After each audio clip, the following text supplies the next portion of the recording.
All right, welcome kings and queens. Listen, I have a quick update regarding the Shanquella Robinson case. A huge thank you to those of you who sent this tip in so that the news media could track this girl down in the video. We're going to take a look, then we're going to walk through it together. Now, when you're done listening to the video, we're going to walk through the demeanor of the person in the video. We're also going to talk about who is the other person that may have given a statement to the authorities. Last but not least, I want your opinion. Based on this video, where do you feel, at least your thoughts were? I know the consensus of the public opinion prior to this video, but what about now? Let's get into it.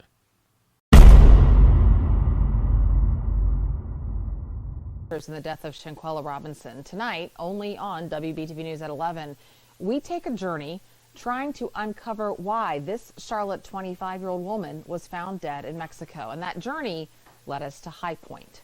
WBTV's Brandon Hamilton has been breaking developments in this case since last month. He tracked down one of the people reportedly with her on that trip to Cabo.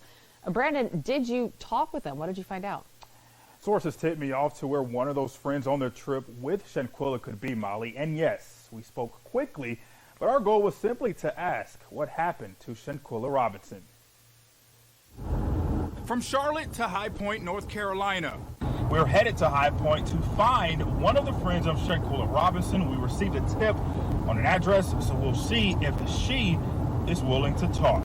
The goal of this trip was to ask the one question that is being asked around the country, as the death of this Charlotte 25-year-old has raised eyebrows nationwide. What we wanted to ask happened to Shanquella Robinson. WBTV photojournalist Noah Shun and I arrived in High Point around 4:30 on Monday afternoon to find one of the friends who was reportedly inside the hotel room with Shanquella in late October when this viral video was taken. A source said the reported friend would be leaving work around 5 p.m. I was also given a name which we're not repeating because no person around Shanquella has yet to be charged in the United States. We haven't talked to any of the friends. Their numbers have been either disconnected, no one's answering at their home addresses. So we just simply want to know again what happened to Shanquella. Right at 5 o'clock. A woman fitting her description walked out of a business. I then approached her, and again, we're blurring her face because no charges have been filed. This is how our conversation went. Hi, Hi, I'm work for WBTV. We're just trying to figure out what happened to Shanquella. Any comment? She closed her car door and then drove off without answering anything. And Molly, our entire conversation was no more than 10 seconds. Also today, the FBI told me its investigation continues. Now, this is separate from an investigation by Mexican authorities. The prosecutor there in Mexico has issued an arrest warrant for an unnamed friend on that trip. Molly. Okay. This pissed me off, but I'm going to try to refrain. This really pissed me off, y'all. But let me focus on what's important. I feel like the public is becoming frustrated and they're starting to turn their asses in. Keep sending in tips, y'all. Okay? Keep sending in tips. Dear law enforcement, and I'm talking about both entities in Mexico and North Carolina, you're playing a very dangerous game. This waiting game, because the last thing you want is to continue to drag your feet and folks start becoming more aggressive in their tactics of tracking these people down. By the way, what are you investigating? We saw it on tape. Unless you have much more than we're aware of. Other than that, I'm at a standstill with running out of excuses for both the Mexican authorities and the FBI in North Carolina. Let's focus on number one. First things first. Remember when it was announced? The authorities announced that 2 of the Cabo 6 gave statements to the authorities. Well, we know one was Nazir. Based on this video, and let me just clearly emphasize, This is just my opinion, based on my observations and my reflection. So based on this video, I feel like I can conclude safely that the other person was not Elise. So I'm going to eliminate her from who could have possibly given a statement. So that leaves us with Winter, Khalil, Malik, and Dejane. Based on those four, who do you think gave a statement? I think it's Winter.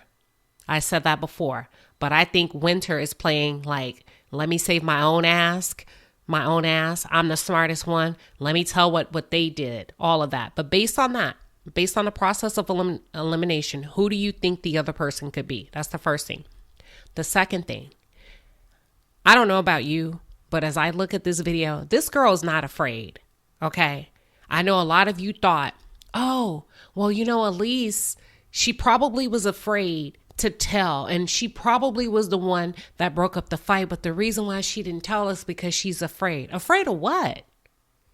I don't believe this girl's afraid based on this video that we just saw. She has a level of confidence that makes me uncomfortable, because a person that's afraid doesn't drive themselves to work and back home without an escort. Okay.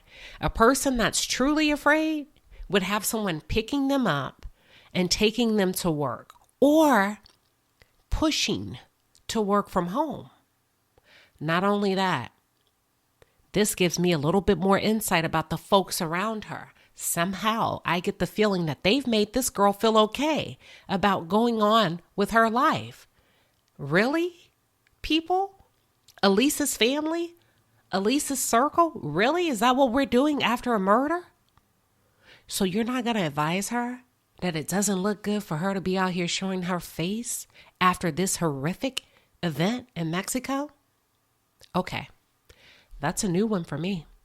Number 3, the level of audacity. It's very offensive in my opinion.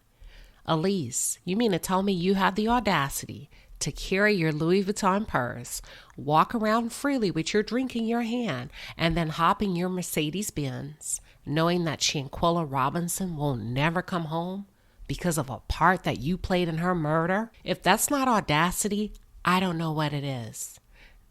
This tells me that either you have a level of confidence that you will not be charged, or either you don't give a damn. Which one is it? Even, you guys, so what do you think? Because I understand there are legalities in place. But what are your thoughts? Because I could be getting ahead of myself. But even if her attorney advised her not to talk, where's the freaking compassion?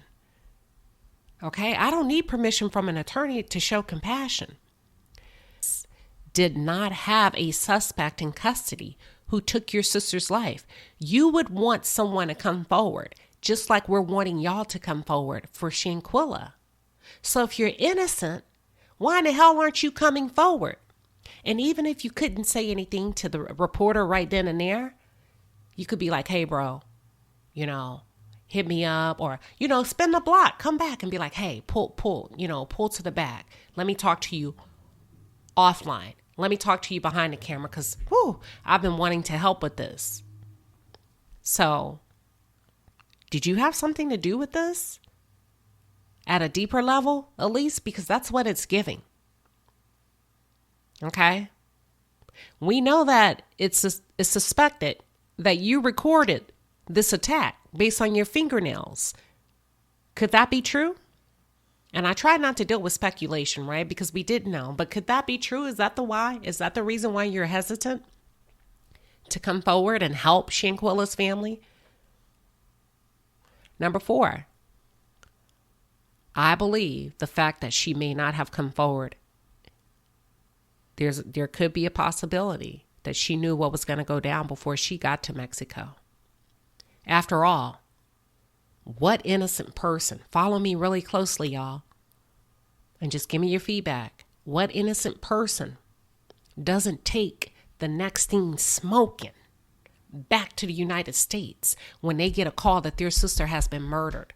What innocent person would hop their ass on a plane and say, I'm out of here? Hell no.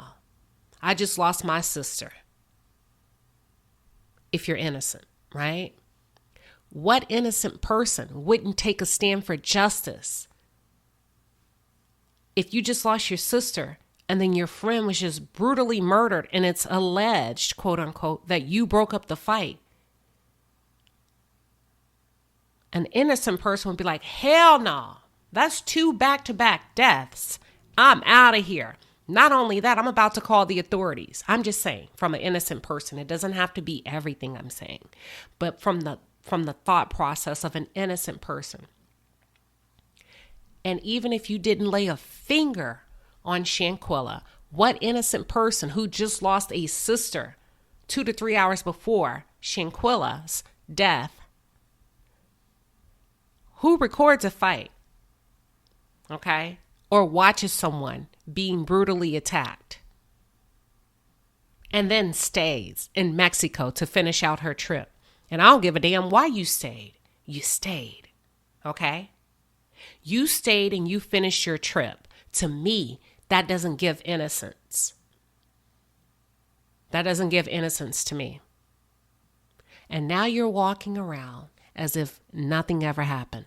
Please make it make sense, y'all. And last but not least, she better not play that "I was afraid for my life" card when this court makes it to trial. If it makes it to trial. If she steps her behind in that seat and says that she was afraid, for those of you who are tuned in, please know that people who are afraid of being harmed don't move around freely about the cabin. So if this girl goes to court and testifies that she went along with a cover-up to conceal a murder, we all know that's bullshit. Please pardon my language. Thank you to those of you who have sent tips to me anonymously and privately. I do look at them, so please stay vigilant about this case. I have a funny feeling and a sneaky suspicion that this could be moving faster.